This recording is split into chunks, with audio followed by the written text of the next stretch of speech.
જિલ્લાના માળિયાહાટીના તાલુકાના જામવાડી ગામે ખેડૂતો વચ્ચેના માર્ગો અને પાણી નિકાલના વિવાદ દરમિયાન માંગરોળ માળિયાહાટીના ધારાસભ્ય ભગવાનજી કરગઠિયાનો એક વિડીયો સોશિયલ મીડિયામાં વાયરલ થયો છે। માહિતી અનુસાર કેટલાક ખેડૂતોએ ખેતર તરફ જવાના રસ્તે નાનું પુલિયું બનાવ્યું હતું, જેને કારણે અન્ય ખેડૂતોના ખેતરમાં પાણી ભરાતું હોવાની ફરિયાદ ધારાસભ્યને કરવામાં આવી હતી। આ મુદ્દે થોડા દિવસ અગાઉ જિલ્લા સંકલન ફરિયાદ સમિતિની બેઠકમાં પણ ચર્ચા થઈ હતી, ત્યારે આજે ધારાસભ્ય સ્થળ મુલાકાતે પહોંચ્યા ત્યારે ખેડૂતો સાથે ઉગ્ર બોલાચાલી થઈ હોવાનો આક્ષેપ છે। વાયરલ વિડીયોમાં ધારાસભ્ય ખેડૂત સાથે કડક ભાષામાં વાત કરતા હોવાનું જોવા મળે છે, જેને લઈને સ્થાનિક ખેડૂતોમાં નારાજગી જોવા મળી રહી છે। જોકે વાયરલ વિડીયોની સ્વતંત્ર પુષ્ટિ થઈ નથી અને સમગ્ર મામલે સંબંધિત પક્ષોની પ્રતિક્રિયાની રાહ જોવાઈ રહી છે।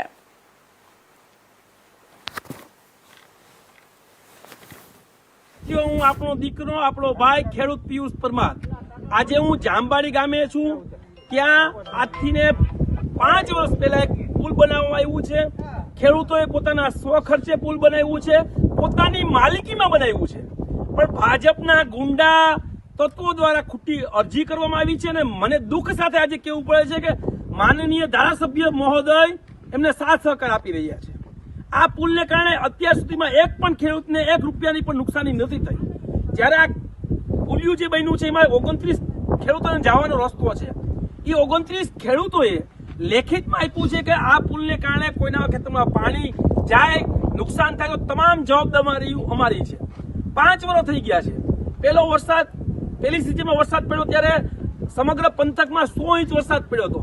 હમણાં જ માત્ર 24 કલાકમાં એકી સાથે માળિયાહાટીના તાલુકામાં 30 ઇંચ વરસાદ પડ્યો, છતાં પણ કોઈના ખેતરમાં એક ટીપું પણ ગયું નથી કે કોઈને 1% નુકસાન પણ નથી થયું।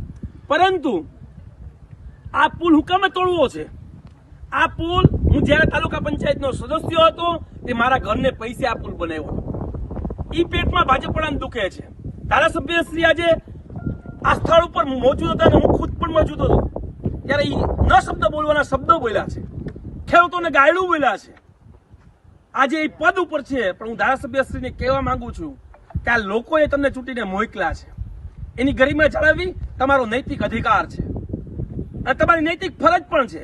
ત્યારે આજે દુઃખ સાથે કહેવું પડે છે આ તોડવા માટે થઈને 2022નો પ્રાંતનો હુકમ સ્પષ્ટીકરણ સાથે કહે છે કે એકબીજાની સમજૂતીથી માત્ર 1 મીટર રાખવો, સમજૂતી થાય તો, બાકી તોડવાની કોઈ પ્રાવધાન હુકમમાં કરવામાં આવેલું નથી। અને હુકમમાં સ્પષ્ટીકરણ સાથે લખ્યું છે કે મામલતદારશ્રીએ સ્થળ તપાસ કરી ત્યાં હકીકત જાણી કોઈને નુકસાન થયું હોય તો એની તપાસ કરીને પછી આગળની કાર્યવાહી કરવી।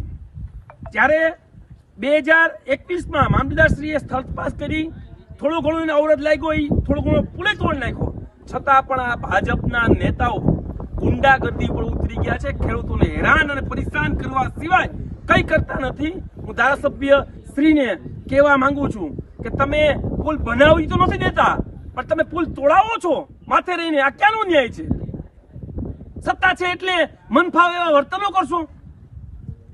હું તમને સ્પષ્ટીકરણ સાથે કહું છું કે આજે સ્થળ તપાસ કરવા આવ્યા ત્યારે બેફામ ધારાસભ્ય ગાળો બોલ્યા છે ખેડૂતોને, એ કેટલી યોગ્ય છે? કે પ્રાંતશ્રી આવ્યા, પ્રાંતશ્રી મેં આખી વાત રજૂ કરી કે આમાં હુકમ શું છે। એ 2022 થી લઈને અત્યારે 2026 ચાલે છે, તો તોડવાનો હુકમ હતો ત્યાં સુધી કેમ ન તોડ્યો? ને તૂટે કઈ રીતના?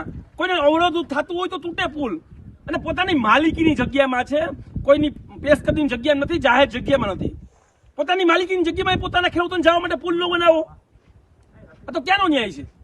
હું તમામ મીડિયા કર્મીને પણ વિનંતી કરું છું કે આ લડાઈમાં હું ખેડૂતોની સાથે છું। અમે આજે જ કોર્ટમાં જવાના છીએ અને આની ઉપર સ્ટેની માંગણી પણ કરીએ છીએ, પરંતુ સ્ટે લેવાની જરૂર પણ નથી, કારણ કે હુકમમાં સ્પષ્ટીકરણ સાથે લખ્યું છે સમજૂતીથી આગળ વધવું। તોડવાનો એક પણ હુકમમાં કોઈ શબ્દનો ઉલ્લેખ થયેલો નથી। જો તંત્ર ને વિનંતી કરું છું, તમે દાદાગીરી કરશો, જોહુકમી કરશો તો આવનારા સમયમાં અમે હાઈકોર્ટ સુધી તમારી સામે પણ લડત લડવા માટે તૈયાર છે। જય હિન્દ, જય ભારત, જય જવાન, જય કિસાન।